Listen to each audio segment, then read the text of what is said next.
Goeiemôre, my naam is Angelique en ek is van Hakots Eiendomme in Stilbaai. Ek wou net vanoggend vinnig iets met julle gedeel het. Ek het hierdie gedagte gehad van 'n projek wat ek mee wil betrokke raak om vir ons graad 7's van Laerskool Bertie Barnard net 'n klein geskenkie te gee om vir hulle te sê sterkte met die eksamen. Dit is so 'n kosbare en so 'n belangrike tyd in elke persoon se lewe wanneer hulle klaar maak met laerskool. En dit kan nogals oorweldigend wees. Weet jy betree 'n nuwe chapter van jou lewe en maak klaar met 'n ander een. En my gedagte was net om 'n paar goedjies vir hulle te gee. Weet soos byvoorbeeld 'n KitKat om vir hulle te sê onthou vat 'n breek. Ag is net so 'n paar goedjies. En ons kantoor is besig met baie ander projekte en ek het geweet daar's nie regtig fondse vir hierdie nie. En ek het ure lank gespandeer op die internet om te kyk waar kan ek goedjies vir goedkoper kry om in hierdie pakkies vir die kinders te sit. En ek begin uit hardloop en ek besluit ek gaan gou vinnig na een van ons skryfbehoefte winkels hier in Stilbaai. Gaan ek gou vinnig aanklop. Die dame ken my nie, ek is net op die dorp. Ek stap in die winkel in en ek vra vir die verkoopspersoon wat na my toe gekom het en ek vra kan ek asseblief met die eienaar van die winkel praat.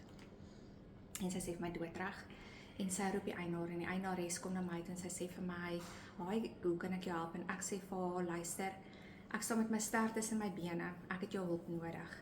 En ek wys vir haar dit wat ek wil doen vir die kindertjies. En sy sê vir my, "Kom stap gou saam met my en ons gaan agter in die winkel in." En sy lees my bladsy. En onder andere een van die goedjies wat ek wil hê is ietsie om vir die kinders te sê, weet, daar lê 'n kleurvolle toekoms vir jou. En ek het toe nou maar net gedink om 'n gekleurde potlood vir elke kind in te sit.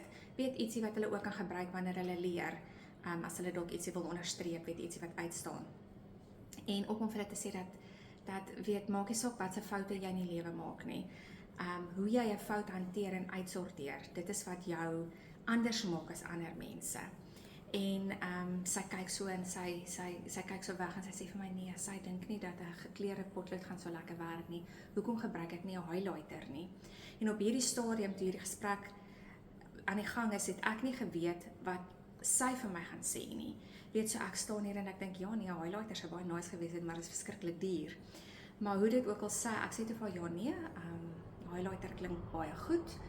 En sy gaan so deur die lysie nadat ons nou hierdie gesprek gehad het en sy sê vir my, weet jy, ek gaan vir jou hierdie en hierdie en hierdie en hierdie en hierdie gee. Julle, dit was vir my 'n hoendervleis moment gewees. Hierdie vrou ken my van geen kant af nie. Ek het nie van my naam gesê nie, ek het nie gesê van wat sy maatskappy ek af is nie, ek het net vir gesê, hier kom ek en ek het hulp nodig van jou. So die gedagte agter hierdie vir almal daar buite is, dat as jy jou deel doen, en jy maak staat en jy sit jou vertroue in die Here, dan sal die Here sy deel doen. So ek hoop dit kan vir iemand dalk iets beteken daar buite. Vir my dit verseker, dit het my net weer opnuut laat besef, dat ons is nie alleen nie, en doen jy jou deel, en die Here sal seker maak, dat hy sy deel doen, sodat jy kan bereik wat jy moet bereik.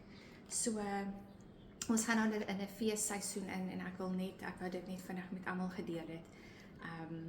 Byt vas, hou jou oë op die regte plek, en be blessed. Mooi dag vir julle.